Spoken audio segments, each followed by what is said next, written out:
and it would still allow us to keep our local segment in there. Is that possible? We can duplicate this mural and make one that's a public document. That might be a good way to go, just to and actually, yeah, I don't know, group, any thoughts on that? Corinna, Nikki, Marcus?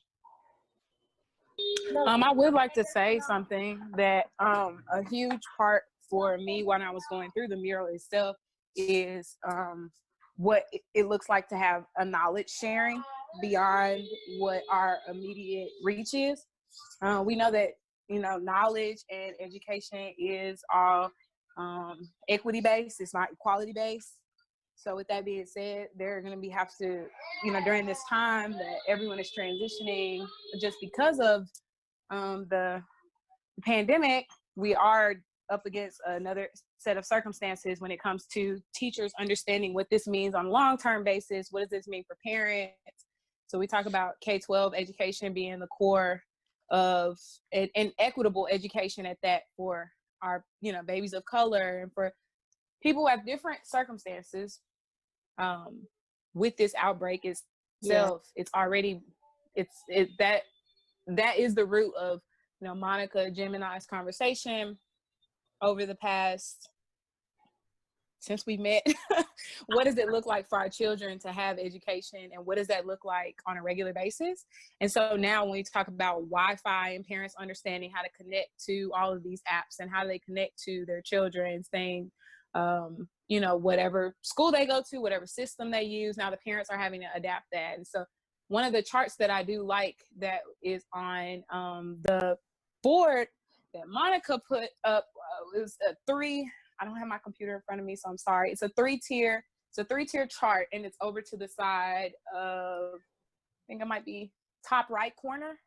And it's got 3 different columns talking about how to share information. Let me go. The universal design? Yes. Yes. On that, it was just discussing what that looks like for knowledge sharing and what that would actually mean, what knowledge needs to be shared, and maybe how it can be shared. I absolutely love that chart, but I like that as almost a staple of moving forward with some type of like action plan for things that we concentrate on for our next steps. You know, how do we plan on helping children K-12 education in whatever city we're in? What does that look like as a mobilized unit of everybody doing this one thing, whether that be helping kids gain access to Wi-Fi. We discussed that, Monica and I, and then talking about, and Jim brought up a wonderful point about, you know, what are parents going to do now? Because parents are going to have to take the steer.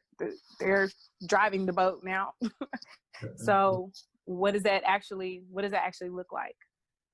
Bring up a great point, Brie, in that the pandemic is actually driving a situation that was sitting very soft. And now that people are recognizing, because they're driven to use the technology, the advantage of the technology, many things are going to be possible that were impossible previously.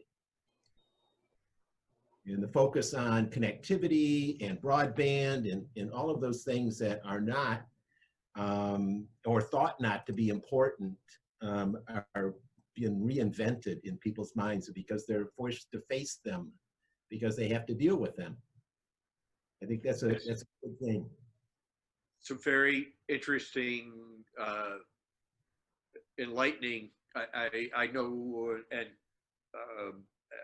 am very an avid fan of digital equity, and I really honestly didn't think about that in the context of the declaration and making place, but now I don't think we can do it without addressing it. Thank you so much, Brie. You really taught me something. Awesome. Oh, of course, Scott. Of course. We're just all blessed to be here together.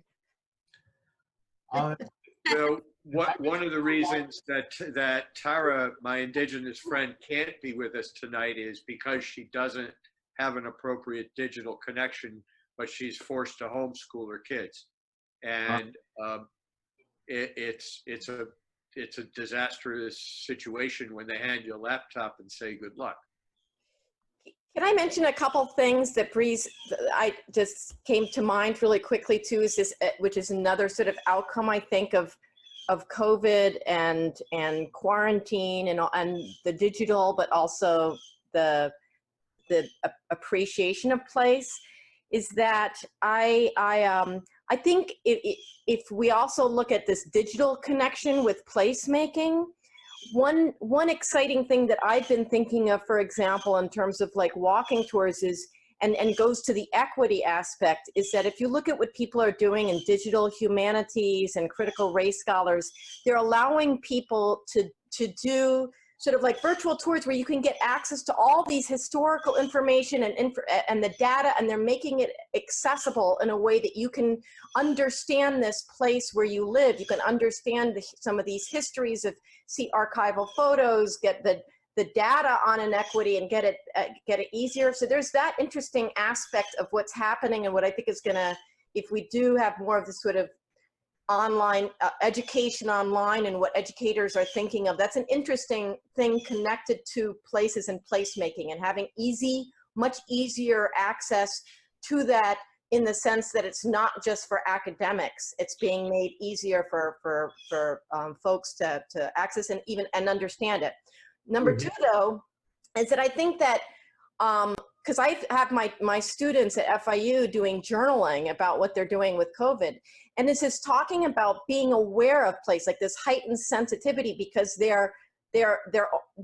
don't have all this social contact. So even like in their own backyards or walking down the street, talking about how all of a sudden they're noticing they're feeling more present, and they're having almost this different kind of relationship to place at the same time that people are doing all this stuff digitally. So I think there's an interesting dynamic there too. I just think it's something we might want to just think about in terms of outcomes of what happens after, hopefully, we get beyond this.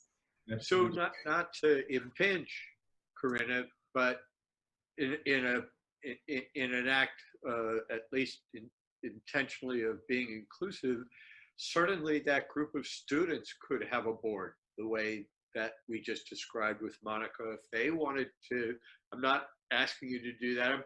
I'm teaching a bunch of engineering students right now, and that's a whole different challenge because I'm not an engineer. But anybody that a group of students who are grounded in community would be a wonderful resource. And I want to think about ways that we can open up sessions to allow our community to speak up about this. We're not ending today, we're just beginning. I just wanted to highlight, I've been playing around in the mural, I think in the wrong area, but putting some Post-it notes up as you guys have spoken. And I hear some of the things you say sound really like declaration language. Like, I really loved what Corinna said, place isn't neutral. I think that's a really amazing shot across the bow kind of statement, that there's not an ability to take a passive approach to this. We have to be very declarative and actually design that space. And then Corinna, you also said our place awareness and appreciation are important. That's something I heard in this last statement you made.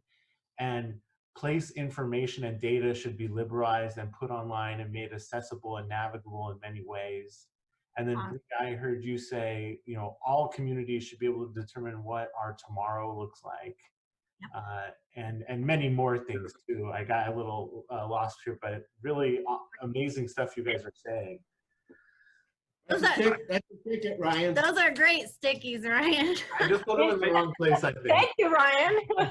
Hey, Ryan, I made a comment in the video near the end that I would respectfully request be put up there. And it said, what I said was, if you start with an equitable process, the likelihood of an equitable outcome is vastly improved.